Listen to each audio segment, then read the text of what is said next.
Think about Veterans Day, it might be fun to remember some of the veterans of our faith, particularly Baptist faith, particularly Baptists from around these parts.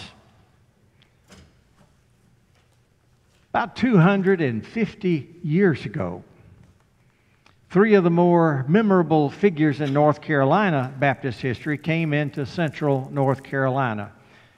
Their names were Shubal Stearns, Daniel Marshall, and Martha Stearns Marshall, who was Shubal's sister and Daniel's wife. All of them could preach. These early Baptists came from up in the Northeast, and they moved south, carrying a gospel that some called New Light and some called Separate Baptist, down into the strongholds of the Anglican Church in the royal colonies. They settled in a place called Sandy Creek and established a Baptist church with Shubal as pastor, and they went from there, preaching, trying to start other churches. Before long, Abbott's Creek Church up in High Point was begun, and Daniel Marshall was called to be the first pastor there. Now, it wasn't always easy to be a Baptist back in those days. Daniel was born in Windsor, Connecticut in 1706. For 20 years, he served as a deacon in the First Congregational Church, but he made the mistake of hanging out with a bunch of separate Baptists. And he came to accept some of their doctrinal beliefs, such as maybe you ought to wait until you actually believe before you get baptized. He married a woman named Hannah Drake, who died shortly after giving birth to a son that they named Daniel. Well, Marshall refused to have the baby christened in the Congregational Church, and they retaliated by refusing to hold a funeral for his wife. Wasn't easy. Marshall later married Martha Stearns, and they migrated south with Shubal, where they found it a little more acceptable to be Baptist in North Carolina, but just barely. Now, as the Stearns and the Marshalls were getting established in the middle part of the state, there was another family that was just getting ready to pull up stakes and leave North Carolina, and that would be the Cartledges, who had come here some years before and settled in the large area around what's now called Cartledge Creek. They started out as Quakers. Their grandparents, Edmund and Mary Cartledge, had come from the Breath House monthly meeting in Derbyshire, England, and come over with William Penn to help establish the city of Philadelphia and get started. And the parents were devout Quakers, but their sons, John and Edmund, well, they thought it would be fun to be Indian traders. They became very successful at it. They learned the language. They interpreted for the governor, and one of them, John in particular, got himself killed in an argument over some rum. They sold a lot of that, apparently. Edmund moved to Maryland and got involved in the fur trade, and that went well for a while, but then the bottom fell out, and his son Edmund then moved down to North Carolina. So what does a backslidden Quaker do in an Anglican state? Well, you become an Anglican if you want a government job. Government jobs paid well, and they usually came with land grants. That's how they got all that land over on Cartledge Creek and got the creek named after them. So they were here for some time. Edmund also married a good Anglican woman, Elizabeth Keeble, whose family had come over on the Mayflower. And they settled over there on the Cartledge Creek and had 5 sons. Starting in 1744, John and Edmund and Joseph and Samuel and James. Now, I'm directly descended from James, but today we're mostly interested in Samuel, who was probably born just a few miles from here around 1750. Cartledge Creek Baptist Church, of course, was built on land they left behind. They weren't Baptists at the time. And North Carolina was a tense and a dangerous place in the 1700s, the mid-1700s, and the Cartledge family, like many others, got sort of caught up in the political tensions of the times, and they decided it might be more favorable to keep on moving south. And so they moved south through South Carolina. They crossed the Savannah River near Augusta and settled in what is now Columbia County, Georgia, sometime before 1762. So Samuel would have grown up partly here and partly down there in Columbia County. Well, in time, the Marshalls followed a similar path. After serving for some time as pastor of Abbott's Creek Church, Daniel and Martha moved south, and they preached their way through South Carolina and starting churches.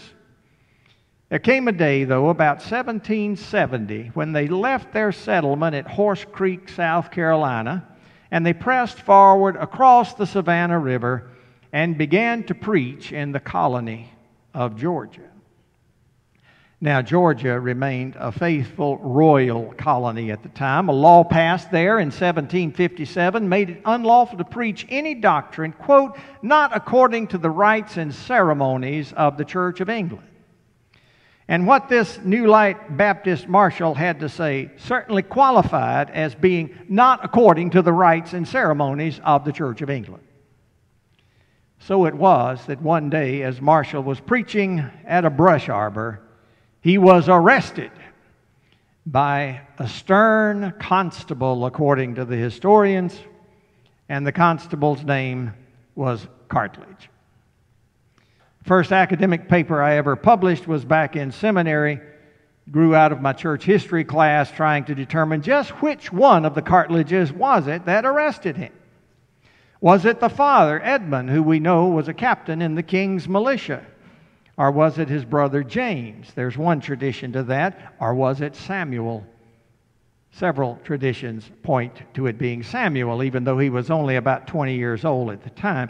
It may have been possible that the father was empowered to deputize his sons. Maybe they all were in on it.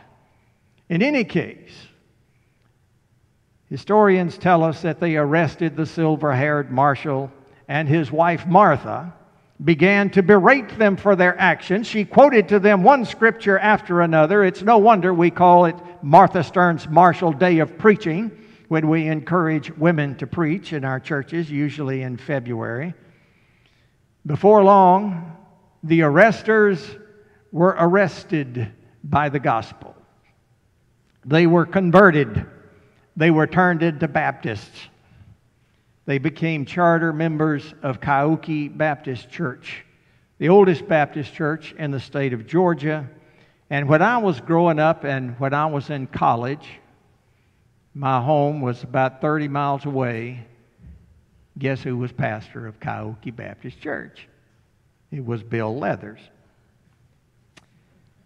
Well, several of the brothers, including my ancestor James and Samuel, became longtime deacons at Cahokia and at other churches. But Samuel wasn't satisfied to be a deacon. He began to serve as a sort of apprentice to Marshall for a number of years. There weren't any schools or seminaries around, and so Daniel Marshall gathered a small group of men he called licentiates, including his son Abraham as well as Daniel, and he would teach them about doctrine and about how to start a church and how to be a pastor of a church. And before long, Samuel became a pastor.